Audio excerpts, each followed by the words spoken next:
अपन ने देखा भाई साहब, देखो constructive interference and destructive interference.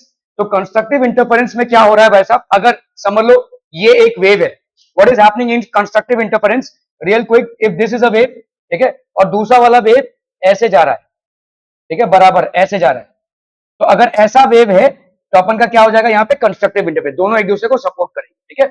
और डिस्ट्रक्टिव इंटरफेरेंस में क्या होगा, डिस्ट्रक्टिव इंटरफेरेंस में एक वेव ऐसे है और दूसरा वेव ऐसे है, तो ऑब्वियसली यहाँ पे जितने भी पार्टिकल्स हैं उनका कोई भी ऑसिलेशन नहीं होगा या मिनिमम ऑसिलेशन होगा, ठीक है। सो वी नो, तो आपका भाई साहब एम्पलीट्यूड का वैल्यू कल हमने कैलकुलेट करके देखा था। एम्पलीट्यूड अगर पहले वाले वेव का a1 है और दूसरे वाले वेव का a2 है, तो resultant amplitude will B a1 square plus a2 square plus 2a1 a2 cos of phi, where phi is the phase difference between the waves, ठीक है, ओके। अभी यहां पे कंस्ट्रक्टिव इंटरफेरेंस कब होगा, कंस्ट्रक्टिव इंटरफेरेंस मतलब ध्यान दो, इस मैथमेटिकल स्टेटमेंट को देखो, इसकी मैक्सिमम वैल्यू जब होगी तब कंस्ट्रक्टिव इंटरफेरेंस होगा, ठीक है। देखो आपका भाई साहब मैक्सिमम, देखो y is equal to y1 plus y2, इसके हिसाब से आपको a मिलेगा विच इज एम्पलीट्यूड। एम्पलीट्यूड की मैक्सिमम वैल्यू कब होगी, जब ये वाला आपका मैक्सिमम हो, है ना, ये वाला टर्म, क्योंकि a1 square plus a2 square तो रहने वाला है। cos phi, इसका मैक्सिमम वैल्यू क्या है, 1, ठीक है, तो इसका मतलब when cos phi is equal to 1, that is phi is equal to कितना, बोलो 0, ठीक है, then a is maximum, a maximum कितना हो जाएगा बोलो यहां पे आपका, a1 square plus a2 square plus 2a1 a2, ठीक है, तो ये हो जाएगा आपका a1 प्लस a2 इसका स्क्वायर, ठीक है, तो a मैक्स की वैल्यू कितनी हो जाएगी, this will be equal to a1 plus a2। क्या ये समझ में आ रहा है, a1 plus a2, are we clear, simple है भाई साहब। आपको यहां पे सिर्फ ये देखना है कि आपका मैक्सिमम वैल्यू कब आएगा। बदबू आ रही क्या, नहीं एक्चुअली में एक ने वहां पे केक काट दिया था, वो केक काट कर आया और उसी में उसने पूरा फैला दिया यहाँ पे, इसलिए थोड़ी सी बदबू आ रही है वहां पे, क्या बोलेंगे देखते भी नहीं है। अभी मैंने इसको साफ किया, अच्छी और भी पड़ा हुआ, अच्छी ची ची, गधा लोग है सब।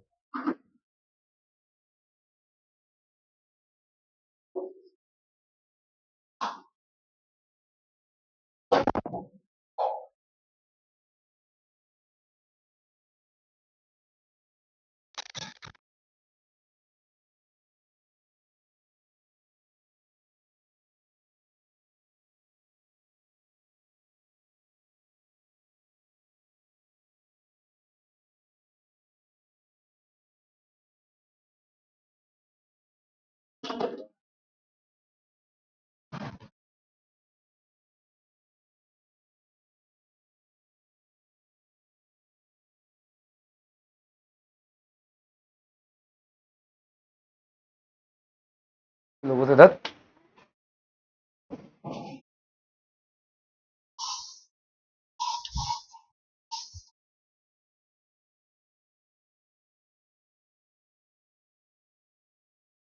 ओके यहां पे आपका भाई साहब क्या हो जाएगा, तो this will be basically cos phi is equal to 1, यहां पे मैक्सिमम एम्पलीट्यूड हो जाएगा।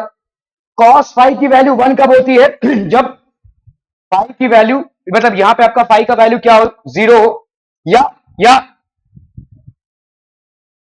बोलिए भाई साहब 2 पाई, हाँ बिल्कुल, cos 180 की वैल्यू भी कितनी हो जाएगी, 0, तो मतलब यहां पे पाई 2 पाई इंटू एन, ठीक है, 2 पाई इंटू एन कर दो, ठीक है, 2 पाई इंटू एन, तो फाई की वैल्यू क्या हो जाएगी 2 पाई एन, तब आपका वैल्यू 1 हो जाएगा, ठीक है। क्लियर है, are we clear on this one people, हम cos 180 की वैल्यू 1 होती है, लेकिन cos 360 की वैल्यू कितनी होगी, cos 360 will be cos 360 plus 0 which will be how much, cos 0 that will be equal to 1।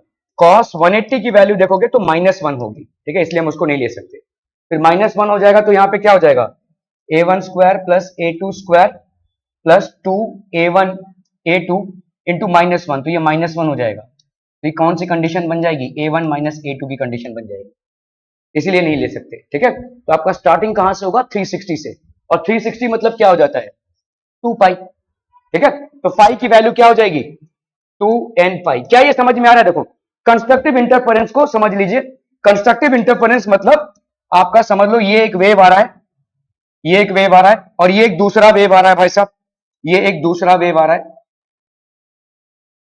Let's say ये भाई साहब दूसरा वेव है, ठीक है, ये दूसरा वेव है, दोनों एक साथ मिल रहे हैं, तो कंस्ट्रक्टिव इंटरफेरेंस मतलब लेट्स से ये y1 है और दूसरा वाला भाई साहब आपका है y2, तो इसका मतलब जो एक्चुअल में वेव हो जाएगा इन दोनों को मिलाकर वो कैसा दिखेगा, ट्रर, ये आपका एक्चुअल वेव है जो ग्रीन में मैं ड्रॉ कर रहा हूं, ये आपका एक्चुअल वेव हो जाएगा और इसका एम्पलीट्यूड क्या हो जाएगा, y is equal to y1 plus y2, ये वाला क्या हो जाएगा y1 प्लस y2, तो मतलब यहां पे एम्पलीट्यूड आपका क्या हो जाएगा, मैक्सिमम।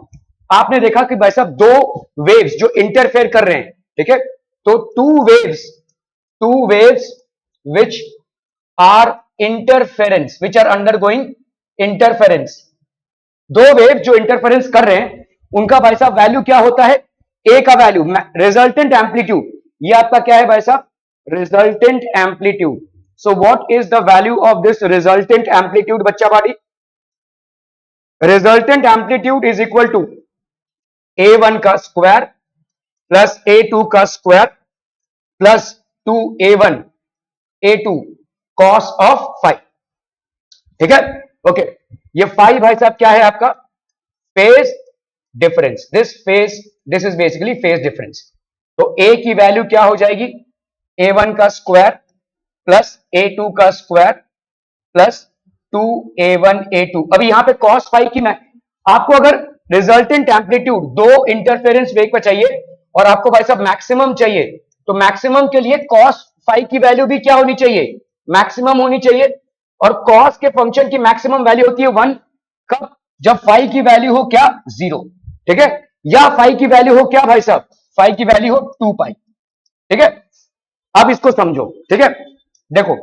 फाइव की वैल्यू 0 मतलब आप यहां पे ही एंगल घुमा नहीं, 2 पाई मतलब ये एक बार घूम गए आप, है कि नहीं, देखो cos 2 पाई मतलब क्या होगा, cos 360, है कि नहीं, cos 360 मतलब आप क्या लिख सकते हैं, cos 360 प्लस 0 मतलब कितना हो जाएगा बोलो, cos 0 that is having a value of 1, क्या ये समझ में आ रहा है, ठीक है, तो आपने भाई साहब cos 0 इज इक्वल टू 1, ये पहला हो गया आपका, ठीक है, और क्या हो जाएगा भाई साहब, cos 360 इज इक्वल टू 1, ये दूसरा हो गया, फिर तीसरा क्या होगा, ठीक है, ये होगा कि नहीं, तो ये क्या हो गया 720, तो ये हो गया cos 720 इज इक्वल टू 1, फिर चौथा क्या हो जाएगा, ठीक है, तो मतलब cos तीसरी बार घूम गया ना, तो 3, हाँ नहीं 180 कहां से होगा, 1080 ना, ठीक है, तो cos 1080, अभी इन सब को क्या है कॉमन पे आप लिख सकते हैं, देखो cos 0 को आप क्या लिख सकते हैं, क्या cos 0 को 2n पाई लिख सकते हैं, भाई देखो n की वैल्यू 0 है तो cos 0 हो गई, n की वैल्यू जब 1 है तो ये हो गया, n की वैल्यू जब 2 है तो ये हो गया, n की वैल्यू जब 3 है तो ये हो गया, तो ये हो गया भाई साहब आपका कंस्ट्रक्टिव इंटरफेरेंस में मैक्सिमम का सिचुएशन, तो यहां पे आपका cos फाई मतलब आपका एम्पलीट्यूड मैक्सिमम क्या हो जाएगा, अभी देखो ये वाला क्या मिल रहा है आपको, cos जब फाई की वैल्यू 2n पाई है तो cos फाई की वैल्यू क्या हो जाएगी 1, जब फाई की value phase difference is equal to 2n pi, तो हमारा क्या इंटरफेरेंस हो रहा है बोलो, कंस्ट्रक्टिव इंटरफेरेंस बच्चा Bhati, this is undergoing constructive interference, ठीक है, समझ में आ रहा है भाई साहब, this is undergoing constructive interference, ठीक है, अगर कंस्ट्रक्टिव इंटरफेरेंस हो रहा है तो इसकी वैल्यू क्या हो गई 1, तो a की वैल्यू हो गई under root of a1 square plus a2 square plus 2a1 a2 मतलब इंटू 1, अभी इसको देख लो भाई साहब, ये क्या है, a प्लस बी स्क्वायर का ही तो फॉर्मूला है, तो इसको अपन क्या लिख सकते हैं, a1 प्लस a2 का होल स्क्वायर, तो a की वैल्यू क्या हो जाएगी, a1 plus a2, are we clear on this one, a maximum की वैल्यू हो जाएगी a1 plus a2, are we clear on this one people, ठीक है, ये हो गया आपका एम्पलीट्यूड, ये हो गया आपका resultant amplitude in case of constructive interference, are we absolutely clear on this one, when the waves are basically interfering constructively then this will be the resultant amplitude, clear, okay, यही चीज है, देखो यहां पे a max की वैल्यू क्या हो जाएगी, a max की वैल्यू मतलब मैक्सिमम पॉसिबिलिटी जो है एम्पलीट्यूड की वो क्या हो जाएगी, a1 प्लस a2, कब, जब फाई की वैल्यू क्या है 2n पाई, ठीक है, interference that produces the greatest possible amplitude is known as constructive interference, ऐसा इंटरफेरेंस जिसमें ग्रेटेस्ट पॉसिबल एम्पलीट्यूड होता है उसको अपन बोलते हैं कंस्ट्रक्टिव इंटरफेरेंस, और अब होता कब है, जब दोनों वेव्स के बीच में फेज डिफरेंस कितना हो, 2n पाई का। Are we clear? Constructive interference का सिचुएशन समझ में आ रहा है? तो प्लीज लिख लीजिए भाई साहब, कंस्ट्रक्टिव इंटरफेरेंस कब होगा? कंस्ट्रक्टिव इंटरफेरेंस होगा जब वेव्स के बीच में फेज डिफरेंस हो 2n pi, where n can have any values 0, 1, 2, ये कुछ भी हो सकता है, 2n पाई, ठीक है। और इसमें कंस्ट्रक्टिव इंटरफेरेंस में आपका एम्पलीट्यूड क्या हो जाएगा, A1 प्लस A2, ये आपने देखा भाई साहब प्रूफ में, ठीक है। In this case the resultant amplitude the resultant amplitude the resultant amplitude will be maximum. The resultant amplitude will be maximum in case of constructive interference. Are we clear on this one people? Okay, अभी हम आते हैं भाई साहब destructive interference, ठीक है। अभी यहां पे देखो पाथ डिफरेंस क्या हो जाएगा, मैंने आपको उस दिन बोला बहुत लॉजिकली, देखिए यहां पे आपका जब ये एक वेव है, ठीक है, भाई साहब ये गए आप, तो ये क्या हो गया आपका वेवलेंथ, ये हो गया wavelength in terms of path difference. और अगर मैं एंगुलर देखूं तो ये कितना है, 2 पाई, है ना, ये हो गया आपका फेज डिफरेंस, ठीक है। तो यहां पे आप लिख लो भाई साहब फेज डिफरेंस, यहां पे आपका पाथ डिफरेंस, और ये है भाई साहब आपका फेज डिफरेंस, ठीक है। तो भाई साहब पाथ डिफरेंस जब लैम्डा है तो फेज डिफरेंस कितना है, 2 पाई है, ठीक है। क्लियर है भाई साहब? ओके, तो ये आपका ओके देखो अभी आपका यहाँ पे फेज डिफरेंस कितना आ रहा है, तो आप देखो यहाँ पे फेज डिफरेंस अगर 1 होगा तो पाथ डिफरेंस कितना हो जाएगा, 2 पाई बाई लैम्डा, है ना। ऐसे चलो, अरे इस तरफ ले लो भाई साहब, क्या है फेज डिफरेंस है, फेज डिफरेंस को अपन फाई लिख सकते हैं, ये फाई है, और पाथ डिफरेंस को अपन लैम्डा लिखते हैं, तो फाई और लैम्डा, ठीक है। अगर फेज डिफरेंस है 2 पाई तो उसका कॉरेस्पॉन्डिंग पाथ डिफरेंस कितना है, ये आपका पाथ डिफरेंस है, और ये आपका है भाई साहब फेज डिफरेंस, ठीक है। अगर फेज डिफरेंस 2 पाई है तो उसका कॉरेस्पॉन्डिंग पाथ डिफरेंस कितना है, लैम्डा। अगर फेज डिफरेंस 1 है तो उसका कॉरेस्पॉन्डिंग पाथ डिफरेंस क्या हो जाएगा, लैम्डा बाई 2 पाई, ओके। अगर पाथ डिफरेंस आपका लैम्डा है तो उसका फेज डिफरेंस कितना है, 2 पाई है, ठीक है। अगर भाई साहब आपका पाथ डिफरेंस 1 है, ठीक है, अगर भाई साहब आपका पाथ डिफरेंस 1 है तो उसका कितना हो जाएगा, 2 पाई बाई लैम्डा, है कि नहीं, क्लियर है? ओके, तो अभी आप भाई साहब देखो यहाँ पे फेज डिफरेंस कितना हो जाएगा, तो फेज डिफरेंस आपका भाई साहब यहाँ पे देखो फेज डिफरेंस, अगर पाथ डिफरेंस आपका 1 है तो फेज डिफरेंस कितना हो जाएगा, 2 पाई बाई लैम्डा, ठीक है। तो अगर पाथ डिफरेंस आपका डेल्टा एक्स है, समझ लो पाथ डिफरेंस आपका डेल्टा एक्स है, तो फेज डिफरेंस कितना हो जाएगा बोलो, 2 pi by lambda into delta x. क्या ये समझ में आ रहा है भाई साहब? सिंपल, ठीक है। यहां पे वही कर रहे हैं, देखो फेज डिफरेंस की वैल्यू क्या है, 2 pi by lambda into delta x. Delta x is what, the path difference. Are we clear? ठीक है, ओके। तो अगर आपका भाई साहब यहां पे फेज डिफरेंस आपने कंस्ट्रक्टिव इंटरफेरेंस के लिए क्या लिया है, कंस्ट्रक्टिव इंटरफेरेंस में आपका फेज डिफरेंस कितना है, 2n पाई, उसको लिख डालो भाई साहब 2n pi. This will be equal to 2 pi by lambda into delta x. Let's say delta x is the path difference for constructive interference. ठीक है, ओके। तो आपका भाई साहब यहां पे 2 कैंसिल, पाई कैंसिल, ठीक है। तो आपका डेल्टा x का वैल्यू क्या हो जाएगा, n लैम्डा। तो आपके भाई साहब चीजों को समझते रहिए, ठीक है। आपका पहला चीज क्या हो गया, कंस्ट्रक्टिव इंटरफेरेंस।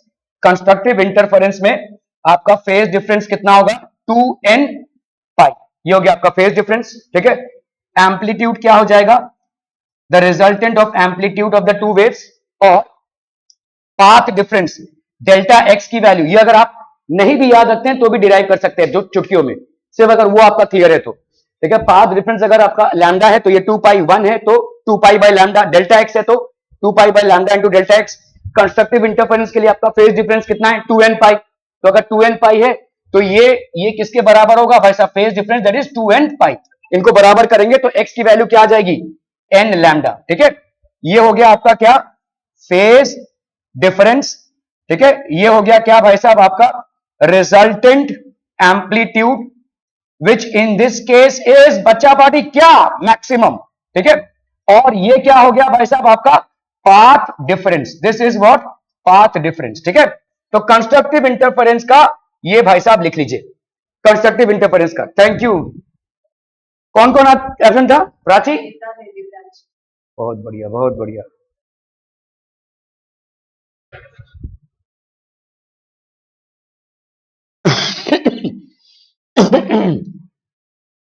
ठीक है, are B clear? Clear on this one people? हम समझ में आता हम? बहुत बढ़िया भाई साहब, बहुत बढ़िया। अभी देखो यहां पे वेव्स को समझ लेते हैं। ये आपका एक नॉर्मल सा वेव है, ठीक। इसका इक्वेशन क्या हो जाएगा? ए sine omega t minus k x. Omega आपका एंगुलर फ्रीक्वेंसी है और के की वैल्यू क्या है? वेव नंबर है ये 2 पाई बाई लैम्डा, ठीक है। तो आपका यहां पे दो चीजों पे डिपेंडेंसी है, डिस्प्लेसमेंट की दो चीजों पे डिपेंडेंसी है। क्या? टाइम पे और एक्स पे, ठीक है। दो चीजों पे डिपेंडेंसी है, ठीक है। तो आप इस इक्वेशन को दोनों से डेरिवेशन कर सकते हैं। मतलब आप एक निकाल सकते हैं dy by D T which is obviously equal to v, और दूसरा क्या निकाल सकते हैं? dy बाई डी एक्स, ये भी निकाल सकते हैं। मतलब displacement in the direction of y as compare to x और displacement with respect to time, ठीक है। Displacement with respect to x and this is displacement with respect to time. दोनों में भी आप इसको डेरिवेशन कर सकते हैं, आप इसको डिफरेंशिएट कर सकते हैं, ठीक है। ओके, अभी आपका भाई साहब दूसरा क्या है? ए sine omega t minus k x, ये हो गया बाई टू, ठीक है। यहां पे क्या हो जाएगा भाई साहब? देखो ध्यान से, देखो ध्यान से। ये आपका एक वेव ब्लू कलर का, ये आपका एक वेव रेड कलर का, दोनों का भाई साहब एम्पलीट्यूड क्या दिख रहा है आपको? इसका भी ए है, इसका भी ए है कि नहीं? तो आपका रिजल्टेंट एम्पलीट्यूड क्या हो जाएगा? आपने अभी अभी देखा for constructive interference resultant amplitude बच्चाबाजी क्या है? A1 plus A2। यहां पे अगर ये A है और ये A है तो ये क्या हो जाएगा? 2A, ठीक है। इक्वेशन वही रहेगा, sine omega d minus k x. Clear है? Are we clear on this one people? ठीक है, तो ये हो गया आपका रिजल्टेंट एम्पलीट्यूड। तो ये आपका डायग्रामेटिकली आप कंस्ट्रक्टिव इंटरफेरेंस को देख रहे हैं। इसको उठाकर इसके ऊपर डाल दो, ठीक है, तो ये भाई साहब डबल, ये 2A हो जाएगा। मतलब ये, मतलब देखो ये हो क्या रहा है एक्चुअली, यहां पे पार्टिकल्स हैं, पार्टिकल्स। साउंड में आप पढ़ेंगे तो साउंड में पार्टिकल्स वाइब्रेट कर रहे हैं। साउंड के पार्टिकल्स को हम कंप्रेशन रेरिफैक्शन में डालते हैं, लेकिन क्या उसको वेव में प्लॉट कर सकते हैं? बिल्कुल भाई साहब, ठीक है। तो ये साउंड के पार्टिकल्स, मीडियम पार्टिकल्स का वाइब्रेशन है, भाई साहब ऐसे जाएगा, कंप्रेशन रेरिफैक्शन, कंप्रेशन रेरिफैक्शन। इसी को अगर आप ग्राफ में प्लॉट करोगे तो वाई और एक्स एक्सिस में आपको साइनोसोडियल ग्राफ मिल जाएगा, ठीक है। पार्टिकल का देखो, ये पार्टिकल है, समझो ये पार्टिकल, ठप से साउंड आया, ये ट्याव ट्याव ट्याव ट्याव ट्याव ट्याव ट्याव ट्याव ट्याव ऐसे जाएगा, है कि नहीं? ठीक है, तो इसका मतलब क्या हो रहा है? देखो इसका एक मैक्सिमम एम्पलीट्यूड होगा, इस तरफ भी इस तरफ भी, यही है देखो मैक्सिमम एम्पलीट्यूड, और फिर वो धीरे धीरे धीरे धीरे ऐसा हो जाए। ट्यूनिंग फॉग देखा है आपने? ट्यूनिंग फॉग लैब में जाते हो, पैसा भरते हो स्कूल में कि नहीं भरते? जान नहीं देते वहां पे? ये आपका ट्यूनिंग फॉग है। ये तो मतलब सबसे सस्ता इंस्ट्रूमेंट है जो लैब को रखना चाहिए, ठीक है। आपके बहुत दिनों पहले एक स्टूडेंट था, अच्छा स्टूडेंट था, अभी भी वो मेडिकल कर रहा है, अवनीत। उसने बोला, मैंने उससे पूछा था, तभी वो 12th में था, मैंने उससे पूछा था कि भाई तेरे लैब में जाता है कि हाँ सर गया हूँ ना। क्या किया सर? हमने प्रिज्म देखा, प्रिज्म। मैंने बोला भाई साहब प्रिज्म देखने के लिए तुमको लैब में जाने की जरूरत नहीं पड़ती, तुम स्टेशनरी में जाओगे 5 रुपए में वो मिल जाएगा, ठीक है। लेकिन सर यही देखा है हमने, मैंने 4 साल से यही देखा, 9, 10, 11, 12 प्रैक्टिकल के नाम पे वही प्रिज्म ही देखा है मैंने, और कुछ देखा ही नहीं। सो अभी अभी क्या करें? मतलब लोग बोलते नहीं है इस बारे में, क्यों समझ में आता है? ये बहुत सिस्टम में बहुत ना डीप रूटेड आपका करप्शन है। आपको साइंस में रुचि क्यों नहीं आती है मालूम है क्या? ये एक रीजन है कि आपका भाई साहब प्रैक्टिकली नहीं होता है। देखो जिस स्टूडेंट को साइंस में इंटरेस्ट आता है उसको आता है, उसको न्यूमेरिकल्स में भी इंटरेस्ट आएगा, उसको भाई साहब थियरी में भी इंटरेस्ट आएगा। अभी हर एक का वैसा ढांचा नहीं रहता है, ठीक है। अगर आप प्रैक्टिकल करेंगे तो शायद आ जाए, थिंग्स माइट क्लिक, ठीक है। प्रैक्टिकल करेंगे, कोई एक्सपेरिमेंट आप अगर डेमोन्स्ट्रेट एक्चुअली हो रहा है आपके सामने तो शायद आ जाए आप, ठीक है। लेकिन वो स्कोप भी हम बंद कर देते हैं, स्कूल वाले इस पे ज्यादा इन्वेस्टमेंट करते नहीं है, खर्चा करते नहीं है। होता क्या है भाई साहब आपका, ये देखिए अभी ऊपर कॉलेज चल रहा है, यहाँ पे ये जो किराने वाले शॉप के बाजू वाला शॉप है जो हर समय बंद रहता है, वो उनका लैब है जो हर समय बंद ही रहता है। वो सिर्फ खुलता है जब आपका एक्चुअल प्रैक्टिकल हो, बोर्ड का कुछ लोग आएंगे, खत्म, ठीक है। तो वो तभी खुलता है, आप कभी भी इसको खुला नहीं देखेंगे। ये प्रैक्टिकल बंद ही रूम पड़ा है उनका, ये कॉलेज वालों का है भाई साहब ये प्रैक्टिकल रूम। मैं आपको ये बोलने की कोशिश कर रहा हूं कि लोग जो स्टूडेंट्स हैं वो इस बारे में नहीं बोल रहे हैं। क्यों नहीं बोल रहे हैं? क्योंकि वो भी करप्टेड हैं, उनको 20 मार्क्स फालतू में मिल रहा है। अगर वाकई में प्रैक्टिकल होने लगा तब तो आप जज भी किए जाओगे प्रैक्टिकल से। वो 20 मार्क्स को जो फोकट का मिल रहा है, ऐसे जनरल भर दिया, और सर कैसे हो? हाँ सर ठीक है, बस। तो ये चल रहा है भाई साहब, डीप रूटेड एक करप्शन है, और इस करप्शन का खामियाजा हम सब भुगत रहे हैं। एक तो आपको साइंस में इंटरेस्ट नहीं आता है, और जो थोड़ा बहुत स्कोप भी रहेगा आपको इंटरेस्ट आने का, वो भी मार दिया जाता है। ठीक है, कायदे से आपके कितने प्रैक्टिकल पीरियड होते हैं हफ्ते में? महीने में एक, 6 हफ्ते में होते हैं, 6 होते हैं प्रैक्टिकल्स, हफ्ते में 6 प्रैक्टिकल्स। अगर ऐसा रहे तो अच्छा है भाई साहब, ठीक है, but then I don't see this happening. और स्कूलों की फीस तो भाई साहब आसमान छू रही है, ठीक है। I don't know for what these fees are there and why are students, obviously students are not protesting about this, और parents are not raising a hue and cry about this because मिल रहा है ना यार 20 marks, चुप बैठो ना यार, है ना। तो ये प्रॉब्लम ये हो जाता है कि आप भाई साहब इन चीजों को समझ नहीं चाहते। खैर, मैं आपको बता रहा था ट्यूनिंग फॉर्क जो होता है वो एक बहुत सिंपल सा चीज होता है, जो ऑलमोस्ट आपके एक प्रिज्म के बराबर होता है। टंग से उसको मारोगे ऐसे करेगा बच्चा, ठीक है। So this is basically a tuning fork. तो ट्यूनिंग फॉर्क में भी अगर आप देखोगे तो ये आपका ऐसा वाइब्रेट कर रहा है भाई साहब, दिस इज बेसिकली वाइब्रेटिंग। अगर ये वाइब्रेट कर रहा है तो ये वही चीज है, एक आपका मैक्सिमम, ये आपका मैक्सिमम, ये आपका मैक्सिमम, फिर धीरे धीरे कम होता जाएगा। इसको अगर आप ग्राफ में प्लॉट करोगे तो यही ग्राफ मिलेगा आपको, ये आपका मैक्सिमम, ये आपका मैक्सिमम, मतलब इस तरफ मैक्सिमम का ये, इस तरफ मैक्सिमम का ये, ठीक है, और बीच में टंग टंग टंग टंग टंग टंग टंग, ठीक है। तो ये आपका भाई साहब जीरो हो गया, ठीक है। Are we clear on this one people? ये ऐसे जीरो होता है, ओके। सो कंस्ट्रक्टिव इंटरफेरेंस का बच्चा पार्टी, फेज डिफरेंस दोनों वेव्स में कितना हो जाएगा? 2n पाई, ठीक है। कंस्ट्रक्टिव इंटरफेरेंस में आपका एम्पलीट्यूड का वैल्यू क्या हो जाएगा? Maximum which is a1 plus a2, और कंस्ट्रक्टिव इंटरफेरेंस में पाथ डिफरेंस कितना हो जाएगा?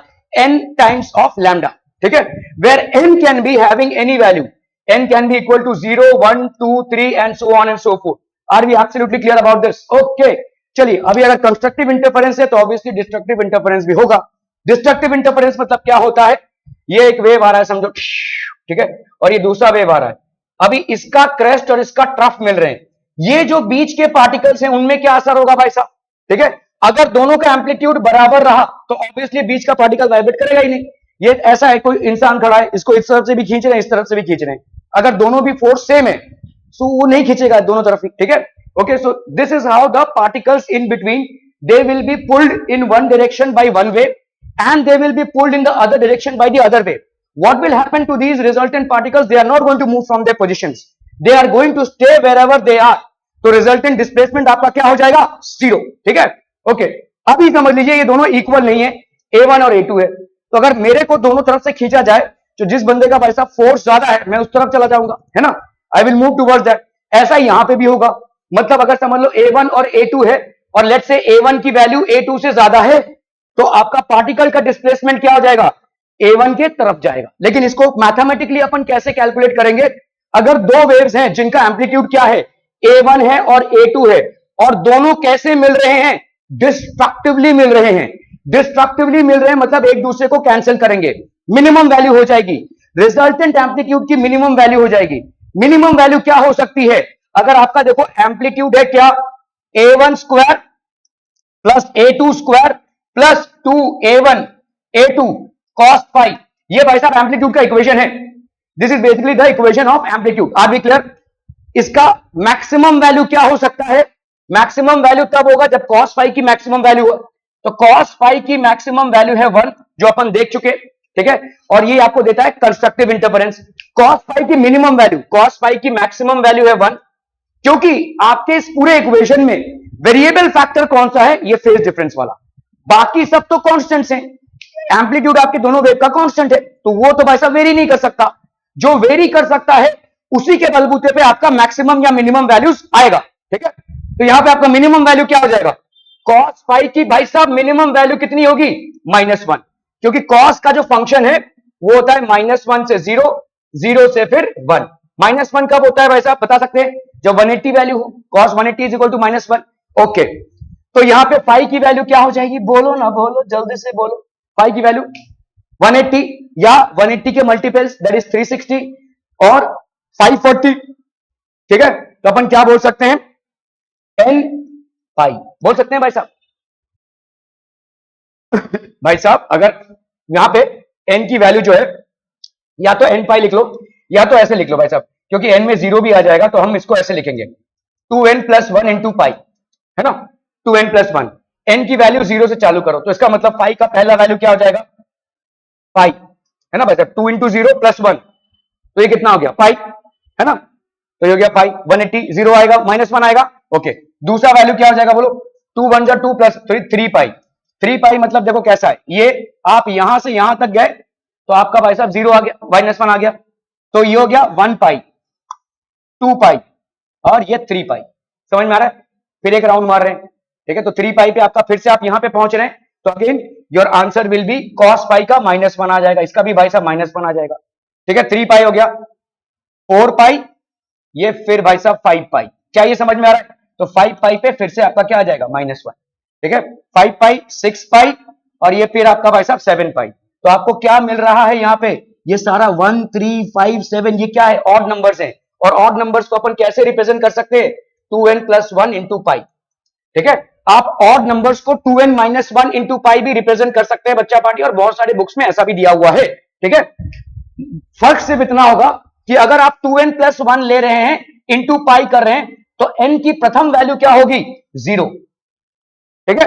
और अगर भाई साहब 2n - 1 ले रहे हैं तो n की प्रथम वैल्यू क्या हो जाएगी, बोलो बोलो, 1, n की वैल्यू हो जाएगी 1, आप 1 से स्टार्ट करेंगे।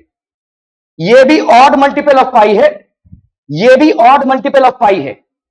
आपको पहला वैल्यू क्या लाना है, पाई, तो मतलब पहला वैल्यू यहां पे 1 लाना है, अगर 1 लाना है तो n की वैल्यू क्या लेंगे, 1, 2 1 2 -1 तो 1 आ गया, यहां पे पहला वैल्यू 1 आ गए, तो इसके लिए आपको क्या लेना है, n की वैल्यू 0, तो 2 × 0 + 1, सॉरी हाँ 1 आ गया, 1 इंटू पाई, ठीक है।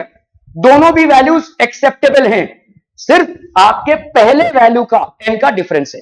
यहां पे अगर 2n + 1 इंटू पाई ले रहे हैं तो n की वैल्यू 0 होगी, अगर 2n - 1 इंटू पाई ले रहे हैं तो n की वैल्यू होगी 1। Are B clear on this one people, ठीक है, ओके। तो आपका भाई साहब यहां पे हो जाएगा 5 की वैल्यू 2n + 1 इंटू पाई, तो a मिनिमम हो गया आपका a1 - a2, ठीक है। क्या ये समझ में आ रहा है। अब पाथ डिफरेंस निकालो, आपका वही सेम चीज, phase difference is equal to 2 pi by lambda into path difference, ठीक है। अभी फेज डिफरेंस तुम्हारा यहां पे कितना आया बच्चा वाली, 2n + 1 into pi, 2n - 1 into pi भी ले सकते हो, ठीक है। यहां पे कितना हो जाएगा तब, ठीक है, ये हो गया आपका 2 pi upon lambda into path difference delta x. समझ में आ रहा भाई साहब, ये are we clear on this one, okay. ये पाई और ये पाई भाई साहब कर गया, ठीक है। यहां पे क्या हो जाएगा बोलो, लैम्डा बाई 2 इंटू 2n + 1, ये हो गया डेल्टा एक्स। मतलब डेल्टा एक्स की वैल्यू क्या हो गई बच्चा वाली, ये हो गया 2n + 1 इंटू लैम्डा बाई 2, ठीक है। मतलब it will be an odd multiple of half of the wavelength, ठीक है। Your path difference is going to be an odd multiple of half of the wavelength. इसके पहले कंस्ट्रक्टिव इंटरफेरेंस में हमने क्या देखा, पाथ डिफरेंस की value n times of lambda, ठीक है। n की वैल्यू कुछ भी हो सकती है, 1 2 3 0 1 2 3, यहां पे भी n की वैल्यू क्या ले सकते हैं आप, क्योंकि आपने यहां पे 0 कंसीडर किया तो 0 1 2 भी लिख सकते हैं। क्या ये समझ में आ रहा है, ठीक है। तो फटाफट से भाई साहब समराइज करते हैं। यहां पे देखो भाई साहब, आपके दो टाइप के इंटरफेरेंसेस हो रहे हैं वेव्स का, एक हो गया आपका कंस्ट्रक्टिव और दूसरा भाई साहब क्या हो गया, destructive interference. When does constructive interference happen, when phase difference phi is equal to, बोलो भाई साहब क्या, 2n पाई, ठीक है। When does destructive interference happen between two waves? When phase difference is 2n + 1 pi. Where हम लिख सकते हैं n की वैल्यू कहां से स्टार्ट हो रही है, 0 1 2, और अगर अपन यहां पे लिख रहे हैं 2n - 1 इंटू पाई, तो यहां पे भाई साहब वेयर n की वैल्यू क्या होगी, 1 से स्टार्ट होगी, 1 2, मतलब ले देकर it will be an odd multiple. Odd multiple का मतलब समझना बच्चा बारी, ऑड मल्टीपल मतलब क्या हो जाएगा, this portion is an odd multiple, this portion is an odd multiple, तो हम यहां पे क्या बोलेंगे, ऑड मल्टीपल ऑफ पाई, ठीक है, ऑड मल्टीपल ऑफ पाई। तो your phase difference, this is your phase difference, phase difference will be an odd multiple of pi. यहां पे भाई साहब फेज डिफरेंस बताओ यहां पे क्या मल्टीपल ऑफ पाई हो जाएगा, इवन, क्योंकि 2 से n को मल्टीप्लाई कर रहा है, n कुछ भी रहने दो, n की वैल्यू कुछ भी रहने दो, n की वैल्यू 0 1 2 कुछ भी रहने दो, अल्टीमेटली जब 2 से उसको मल्टीप्लाई करोगे तो वो इवन हो जाएगा, ठीक है। तो ये क्या हो जाएगा भाई साहब, फेज डिफरेंस, यहां पे आपका phase difference will be an even multiple of pi. ये एक याद रखने का आसान तरीका है, कंस्ट्रक्टिव इंटरफेरेंस में phase difference is an even multiple of pi, and destructive interference में phase difference is in odd multiple of pi. Are we getting this people hmm? ठीक है, ओके। अभी हम आते हैं भाई साहब किसमें, अरे भाई साहब अपने को करना है क्या यहां पे, अभी पाथ डिफरेंस। डेल्टा एक्स की वैल्यू क्या हो जाएगी, n times of lambda in case of constructive interference. ठीक है, तो this n can be having any value 0 1 2 3, ऐसा कुछ भी हो सकता है। यहां पे क्या हो जाएगा बोलो, ये है आपका क्या भाई साहब, पाथ डिफरेंस। ठीक है, path difference between the two waves, यहां पे phase difference between the two waves. ठीक है, यहां पे पाथ डिफरेंस कितना आ जाएगा बोलो, path difference will be equal to, यहां पे हो गया delta x will be equal to, बोलो ना जल्दी से, 2n plus 1 into lambda by 2। ठीक है, या यहां पे 2n प्लस 1 मतलब n की वैल्यू क्या लिख सकते हैं आप, 0 1 2 ऐसा। ठीक है, या डेल्टा एक्स की value 2n minus 1 into lambda by 2 where n is equal to, क्योंकि n माइनस 1 कर रहे हैं तो यहां पे n की वैल्यू स्टार्ट होगी 1 2 3 से। मतलब यहां पे क्या बोल सकते हो, दिस इज अ ये n मतलब क्या है, इंटीजर है। ठीक है, तो यहां पे भाई साहब आपका लैम्डा मतलब कुछ भी, x is equal to this, यहां पे आपका क्या हो जाएगा, odd multiple, odd multiple of lambda by 2। ठीक है, यहां पे multiple, just a multiple of lambda. ठीक है, मल्टीपल ऑफ लैम्डा, और यहां पे odd multiple, odd multiple of lambda by 2। यहां पे भाई साहब आपका एम्पलीट्यूड कितना आ जाएगा, रे एम्पलीट्यूड कितना आ जाएगा, a1 प्लस a2, है ना। यहां पे आपका एम्पलीट्यूड आ गया a1 प्लस a2, यहां पे एम्पलीट्यूड a1 माइनस a2। क्या ये समझ में आ रहा है बच्चा party, are we absolutely clear on this one? ठीक है, these are the differences that are there between constructive and destructive interferences. अभी हम आते हैं भाई साहब यहां पे डिस्ट्रक्टिव इंटरफेरेंस में, तो 2n plus 1 into lambda by 2, ये हो गया आपका पाथ डिफरेंस। ठीक है, देखो ये डिस्ट्रक्टिव इंटरफेरेंस है, पहले वेव का मतलब ये पहला वेव है आपका a sin omega t minus k x, दूसरा वेव है देखो a sin omega t minus k x plus पाई। पाई क्यों, क्योंकि भाई साहब ये देखो यहां से यहां आया, तब ये यहां से यहां आया, तो मतलब इन दोनों के बीच में फेज डिफरेंस कितने का हो गया, पाई का फेज डिफरेंस हो गया। समझो इस चीज को भाई साहब, यहां पे देखो ये कितना है, यहां से लेकर यहां तक का डिफरेंस कितना है, 2 पाई का, मतलब यहां से लेकर यहां तक का डिफरेंस कितना है, पाई का। तो यहां से यहां एक वेव पहुंच रहा है और यहां से यहां ऐसे पहुंच रहा है, तो मतलब डिफरेंस कितने का हो गया, पाई का हो गया भाई। ठीक है, ओके।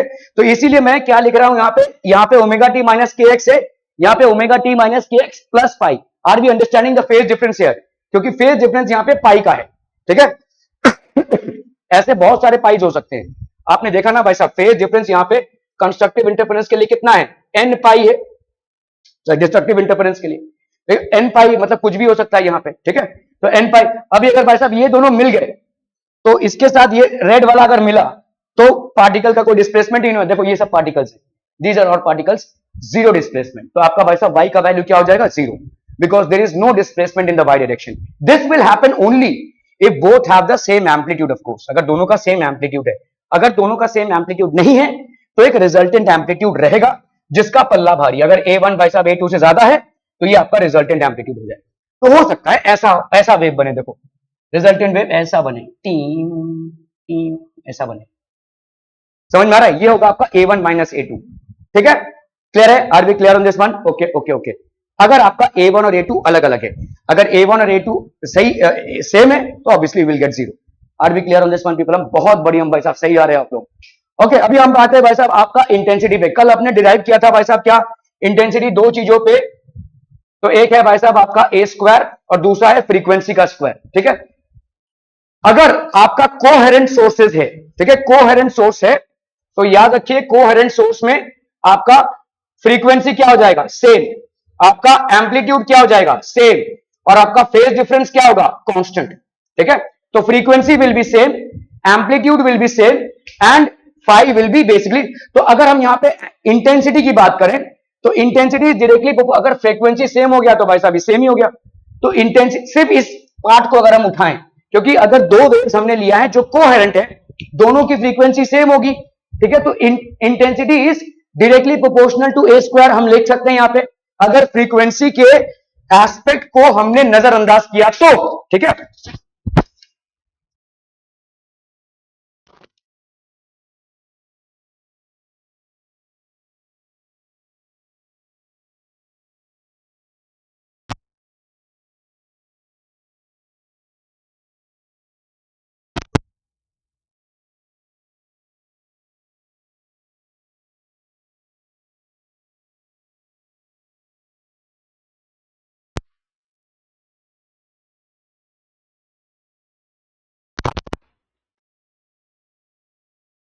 ठीक है।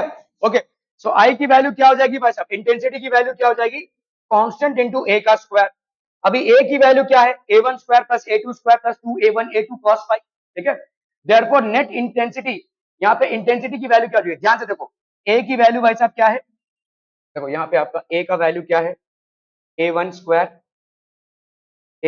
Plus a2 square plus 2a1 a2 cos of phi. ठीक है, ये आपका अंडर रूट में दोनों तरफ अगर हमने स्क्वायर कर दिया तो क्या हो जाएगा, A square is equal to a1 का स्क्वायर प्लस a2 का square plus 2a1 a2 cos five, दोनों का स्क्वायर कर दिया अगर हमने। ठीक है, अभी ए की वैल्यू भाई साहब यहाँ पे क्या है, इंटेंसिटी के साथ क्या है, तो अगर हमने सबको सी से मल्टीप्लाई कर दिया, मल्टीप्लाइंग थ्रू आउट बाई सी, सी तो आपका कांस्टेंट है, यहाँ पे क्या हो जाएगा बोलो, सी ए का square will be equal to C A one का स्क्वायर प्लस सी ए टू का square plus C two C A one A two cos of phi.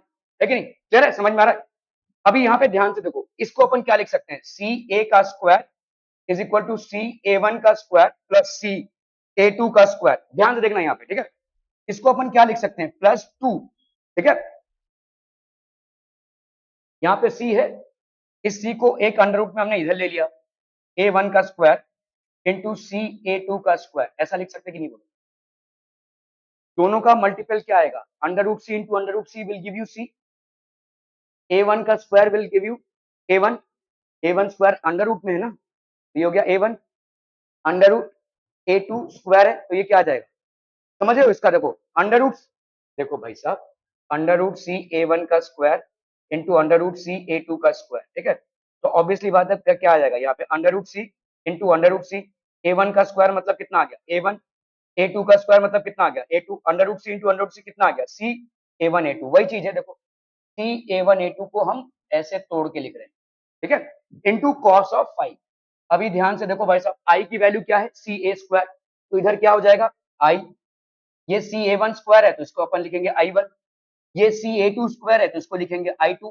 ठीक है, इसको अपन लिखेंगे प्लस टू सी ए वन स्क्वायर अंडर रूट में तो under root I one. ठीक है, सी ए टू स्क्वायर अंडर रूट में तो under root I two cos five.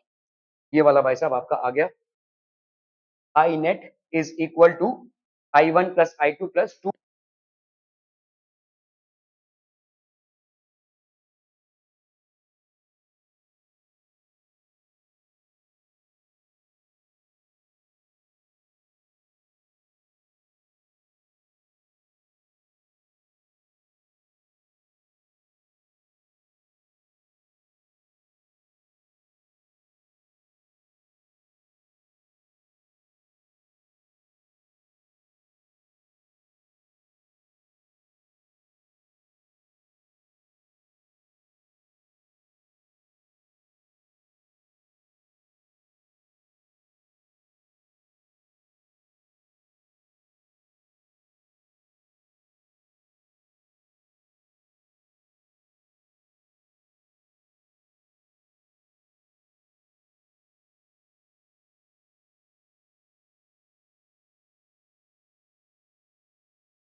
ठीक है, तो आर की वैल्यू क्या हो जाएगी, 2a cos a kx is the resultant amplitude. This is known, it is also known as the equation of a standing wave. We can see that the equation is analogous to the equation of SHM. ये आपका simple harmonic motion का analogous है, ठीक है।